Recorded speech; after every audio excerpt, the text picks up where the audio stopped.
Welcome to iDream media. So పెద్దలందరూ ఏంటంటే బ్రహ్మ ముహూర్తం, బ్రాహ్మీ ముహూర్తం. ఈ ముహూర్తంలో నిద్ర లేచి కొన్ని విధి విధానాలు పాటించడం వల్ల మనం చాలా ఆరోగ్యంగా ఉంటాము. అంతేకాదు అష్టైశ్వర్యాలు కూడా వస్తాయని. అసలు ఏంటి బ్రహ్మ ముహూర్తం అంటే ఏంటి? మరి అప్పుడు నిద్ర లేచి ఏం చేయాలి? ఎటువంటి కార్యాలు నిర్వహిస్తే కనుక మనకు ఆరోగ్యం అనేది వస్తుంది? సో దీని గురించిన పూర్తి వివరాలు తెలుసుకుందాం. మనతో పాటు ఉన్నారు ప్రముఖ vegetable therapist and sun spiritual society founder Vikramaditya Guruji గారు. గురూజీ నమస్తే అండి. సూర్యోస్మితలి. ఉదయాన్నే నిద్ర లేవాలి, నిద్ర లేస్తే మనకు ఆరోగ్యం బాగుంటుంది ఇలా చెప్తూ ఉంటారు. అంటే ఇంకా చెప్తారేంటంటే మీలాంటి పెద్దలు బ్రాహ్మీ ముహూర్తంలో నిద్ర లేవాలి, కొన్ని రకాల విధి విధానాలు పాటించాలి, పాటిస్తే కనుక అష్టైశ్వర్యాలు ఆయుర ఆరోగ్యాలు వస్తాయని. అంటే ఏంటి గురువుగారు, అసలు బ్రాహ్మీ ముహూర్తం అంటే ఎన్ని గంటలకి మనం చెప్తాము? 3 to 4:30 బ్రాహ్మీ ముహూర్తం అంటారు. 3 to 4:30 అంటే ఆ 90 minutes చాలా ఎక్స్ట్రాడినరీ టైం అన్నమాట. దాని తర్వాత ఉషోదయం, దాని తర్వాత సూర్యోదయం. అంటే 3 to 4:30 బ్రహ్మ ముహూర్తం, 4:30 to 5:30 ఉషోదయం, 5:30 to 6:30 సూర్యోదయం. అంటే ఎప్పుడూ కూడా అంటే మన కాలమాన పరిస్థితులు మారుతూ ఉంటాయి. ఇది మార్గశీర్ష మాసం, ధనుర్మాసం అంట. ఇక్కడ సమయం మనకి తెల్లవారుజామున 6 తర్వాత సూర్యోదయం అవుతూ ఉంటుంది. అవును. అంటే ప్రకృతిలో సూర్యుడు తూర్పున ఉదయించి పడమర అస్తమించటం, అలాగే 6 నెలలు ఉత్తరాయణం నుంచి దక్షిణాయనంకి ట్రావెల్ చేస్తూ మళ్ళీ దక్షిణాయనం నుంచి ఉత్తరాయణానికి మారుతూ ఉంటారు. ఆయన ఎప్పుడు ఆయన భ్రమణం ఎంత అద్భుతంగా ఉంటుంది అంటే తూర్పున ఉదయించి పడమర అస్తమిస్తారు. మనం దిక్కులుగా తీసుకున్నప్పుడు తూర్పు పడమరలు, అలాగే ఉత్తర దక్షిణాలు, అలాగే ఈశాన్య నైరుతి, ఆగ్నేయ వాయువ్యాలు, ఇవన్నీ కార్నర్స్ అనమాట. వీటిలన్నిటిని ఎంత అద్భుతంగా బ్యాలెన్స్ చేస్తూ ఉంటాడంటే ఆయన ఇలా ఉదయించి ఇలా రివర్స్ ఎప్పుడు ఇది జరుగుతూ ఉంటుంది. తూర్పు ఆ ఉదయం అనేది ఎప్పుడు కూడా ఇప్పుడు ఇలా వెళ్ళిపోయాడు కదా, తూర్పున ఉదయించి పడమరకు వెళ్ళిపోయాడు, మళ్ళీ వెనక్కి రివర్స్ వస్తాడా? రాడు. అంటే భూమి తన చుట్టూ తాను తిరుగుతూ సూర్యుని చుట్టూ తిరిగే ఈ పరిక్రమంలో తూర్పు పడమరలు. ఇక మరి మిగతా దిక్కుల వాళ్ళకి అంటే అందరినీ సమదృష్టితో చూసేటువంటి భగవంతుడిగా మనం మాట్లాడుతాం. ఇక్కడ భగవంతుడు స్పిరిచువాలిటీ, ఆధ్యాత్మికత, ఆరోగ్యం ఎందుకు చేకూర్చడం జరిగిందంటే ఆయన లేకపోతే, సూర్యోదయం లేకపోతే మన జీవితాల్లో వెలుగు లేదు, ఆరోగ్యం లేదు. కాబట్టి భగ అంటే మండుతున్నటువంటి అగ్నిగోళం, భగుడు ఒక కాంతి అనమాట. అది సూర్యుడి నుంచి జరుగుతుంది. అంటే మంచి చేసేవాళ్ళు శక్తిని భగవంతుడు, అదే మనం డివైన్ ఎనర్జీ, ఇక్కడ మనల్ని నడిపించేది శక్తి, ఎనర్జీ. ఇది బ్రాహ్మీ ముహూర్తం అంటే బ్రహ్మ ముహూర్తం. బ్రాహ్మి అంటే సరస్వతి, బ్రహ్మ అంటే సృష్టికర్త. ఈ బ్రాహ్మీ ముహూర్తంలో మన శరీరంలో కణజాల నిర్మాణం జరుగుతూ ఉంటుంది. అంటే శరీరంలో సిస్టమ్స్ అన్నీ కూడా ఈ సిస్టమ్ మీద ఆధారపడి ఉంటాయి. మన శరీరంలో సెల్స్ అన్నీ కూడా 3 to 4:30 రెస్పిరేటరీ అంటే బ్రీతింగ్ ఎక్సర్సైజ్ చేయడం ద్వారా ఎలిమినేషన్ బాగుంటుంది. ఈ ప్రభావం వెళ్ళి లార్జ్ ఇంటెస్టైన్స్ మీద పడుతుంది. ఎవరైతే 3 to 4:30 మధ్యలో విధిగా లేచి ప్రాణాయామం చేస్తారో వాళ్ళ శరీరంలో వ్యర్థ విసర్జన అద్భుతంగా ఉంటుంది. మనం గాలి పీల్చడం ద్వారా వ్యర్థాలు పీలుస్తుంటాం, మంచినీళ్ళు తాగడం ద్వారా వ్యర్థాలు వస్తాయి, మనం తినే పదార్థాల ద్వారా కూడా వ్యర్థం వస్తుంది. ఇది కాకుండా మనం చాలా వింటాం, చాలా చూస్తాం. ఈ వ్యర్థాలన్నీ కూడా ఎలిమినేట్ అయ్యే అద్భుతమైనటువంటి సమయం 3 to 4:30. ఓకే. మనకి కళలు కూడా ఇంచుమించు ఆ సమయంలోనే వస్తాయి. అంటే భౌతిక దేహాన్ని విడిచిపెట్టి లోపల ఉన్నటువంటి ఎనర్జీ శరీరం, శక్తి శరీరం, ఆత్మ ఒక ట్రావెలింగ్లో ఉంటుంది. ఇది సుసుప్తావస్థలోకి వెళ్తుంది అనమాట. అక్కడ మన భూత భవిష్యత్తు వర్తమానాలకి సంబంధించినటువంటి డీటెయిల్స్ని కలెక్ట్ చేసుకుంటూ ఉంటుంది. ఇదేంటే నమ్మితే నిజం, నమ్మకపోయినా నిజమే, తెలియదు అంతే. అంటే లేదు అనడం చాలా ఈజీ అమ్మ. ఆత్మ లేవు గాడిద గుడ్డు అని అనేయడం చాలా సింపుల్, దానికి ఏమీ నాలెడ్జ్ అక్కర్లేదు. కానీ ఆత్మ ఉంది అని ప్రూవ్ చేయాలి, లేకపోతే ప్రయత్నించాలి, తెలుసుకోవాలంటే మాత్రం సాధన చేయాలి. ఎంతో జ్ఞానం ఉంటే తప్ప దాన్ని మనం సాధన చేయలేం.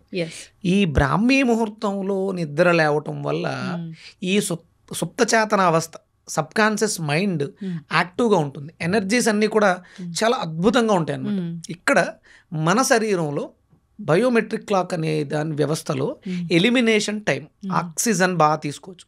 ఇప్పుడు మ్యాక్సిమం చూడండి మీరు మేజర్ కాంప్లికేషన్స్ కిడ్నీలు ఎక్కువ ఫెయిల్ అవుతున్నాయి ఆరోగ్యంగా ఉన్న వాళ్ళకి కూడా. అంటే మన ఫంక్షన్స్ అన్నీ కూడా మ్యాక్సిమం తగ్గిపోయినాయి. ఎవరికి కూడా 100% యాక్టివేషన్ అనేది లేవు ఆర్గన్స్ అన్నీ కూడా. కిడ్నీ ఫంక్షన్ మీరు చూసుకుంటే 30-40% ఉంటుంది, లంగ్స్ 30-40%. 100% ఎవరూ కూడా అంటే ఒక 3 ఫ్లోర్లు మెట్లు ఎక్కి పైకి వచ్చి రిలాక్స్డ్గా నార్మల్గా కూర్చునే వాళ్ళు ఎవరు ఉండరు. ఎంతో కొంత ఆయాసం వస్తూ ఉంటుంది. 3-4 ఫ్లోర్లు ఎక్కిన తర్వాత కూర్చుని ఒక గంట వరకు మంచినీళ్ళు తాగక్కలేదని స్థితిలో ఎవరు ఉండదు. దాహం వేస్తుంది. అంటే కిడ్నీలు ఆ పనితనం తగ్గిపోయింది. బ్రాహ్మీ ముహూర్తంలో నిద్ర లేవడం వల్ల మన శరీరంలో ఉండేటువంటి ఇంటర్నల్ ఆర్గాన్స్ అన్నీ కూడా యాక్టివ్గా వాటి వర్క్ని విధి టైమింగ్ ఉంది. 3 to 4:30 respiratory, 4:30 to 5:30 large intestines, 5:30 to 6:30 stomach. ఇవన్నీ యాక్టివ్ టైమింగ్స్ అనమాట. ఈ 12 ఆర్గాన్స్ 12 గంటల మీద వర్క్ చేస్తూ ఉంటాయి. ఆ సమయంలో లేచినప్పుడు అంటే మల విసర్జన, కాన్స్టిపేషన్ ప్రాబ్లం ఉంది. ఎందుకు?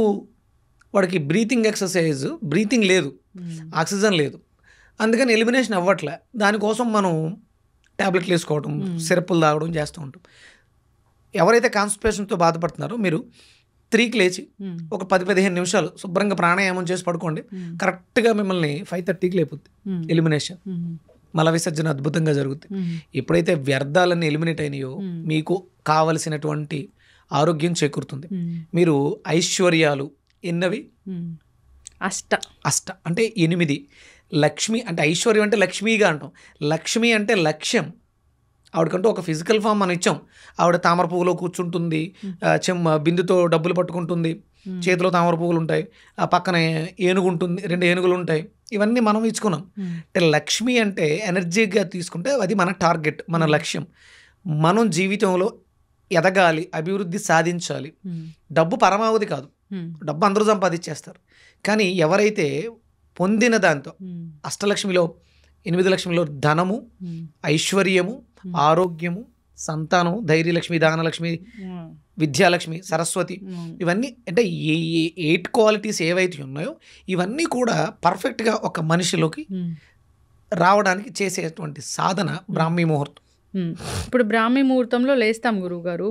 సో అంటే ఏమైనా మంత్రం చదువుకోవాలా, దీపం వెలిగించుకోవాలా, సో ఏదైనా మెడిటేషన్ లాంటిది చేయాలా, ఏం చేయాలి? అంటే సాధన ఇక్కడ దీపం వెలిగించాలి అంటే శుద్ధి, ఒత్తి వేయాలి, నూనె వేయాలి, ఇవన్నీ ఉంటాయి కదా.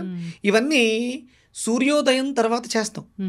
ఇక్కడ బ్రాహ్మీ ముహూర్తం అనేది నిన్ను నువ్వు తెలుసుకోవటానికి, నువ్వు మానసికంగా పరిపక్వత సాధించడానికి. పొద్దుటే ఆ సమయంలో లేచి స్నానాలు చేసేసి పూజలు చేసేస్తే పుణ్యం వచ్చేస్తుంది, నామజపాలు చేసేస్తే పుణ్యం రాదు. ముందు ఫస్ట్ ఆత్మశుద్ధి కావాలి. ఆత్మశుద్ధి కావాలంటే ఈ ఇన్స్ట్రుమెంట్ చాలా పర్ఫెక్ట్గా ఉండాలి. 3 గంటలు లేవడం అంటే అంత ఈజీ కాదమ్మా. అంటే ఇప్పుడున్నటువంటి దైనందిన జీవితంలో ఎవ్వరూ కూడా 11 గంటల లోపు పడుకోవట్లే. 11 గంటల నుంచి 3 గంటలకు మధ్యలో ఎంత టైం ఉంది? ఏముంది? 4 hours. సరిపోతుందా? బద్ధకంగా చిరాగ్గా ఉంటుంది.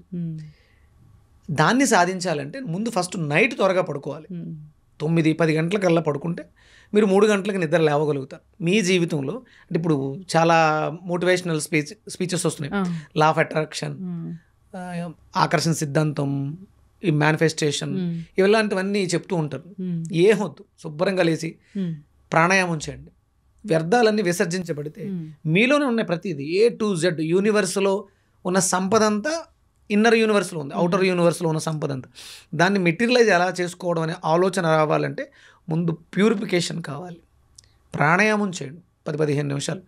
అవకాశం ఉంటే ఇక మీకు డే లైఫ్లోకి వచ్చేయండి, లేదంటే మళ్ళీ పడుకోండి.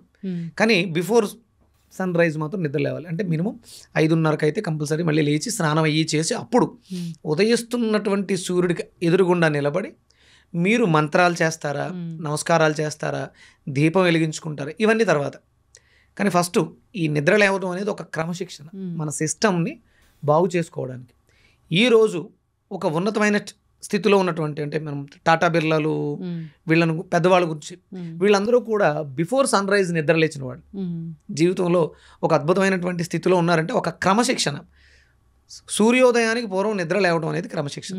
మనకి లక్ష్యాలు కోరికలు ఎక్కువ ఉన్నాయి, సమయం తక్కువగా ఉంది. అప్పుడు మనం బ్రాహ్మీ ముహూర్తాన్ని బ్రహ్మ ముహూర్తాన్ని ఉపయోగించుకుంటాం. సృష్టి చెయ్యాలి, అద్భుతంగా ఇంకా ఏదో సాధించాలి అన్నప్పుడు కంపల్సరీ మనం టార్గెట్ 3 to 4:30 ఈ సమయంలో మీరు చేసే ప్రతి పని మిమ్మల్ని విజయాన్ని సాధించడానికి సపోర్ట్ చేస్తుంది. ఎస్, ఖచ్చితంగా గురూజీ చాలా చక్కగా చెప్పారండి. అసలు ఏంటి బ్రహ్మ ముహూర్తం, బ్రాహ్మీ ముహూర్తం, ఎందుకు ఉదయాన్నే నిద్ర లేవాలి, మనం ఈ పాటించవలసిన విధి విధానాలు ఏంటి, అప్పుడు లేస్తే మనం అన్ని పనుల్లో ఎలా మనం సక్సెస్ సాధిస్తాం అనేది చాలా చక్కగా చెప్పారు. అడిగారు కాబట్టి ఒక ఆబ్జెక్ట్ కావాలి, మన దృష్టి కేంద్రీకరించాలంటే ఏదో ఒక ఆబ్జెక్ట్ లేకపోతే కష్టం.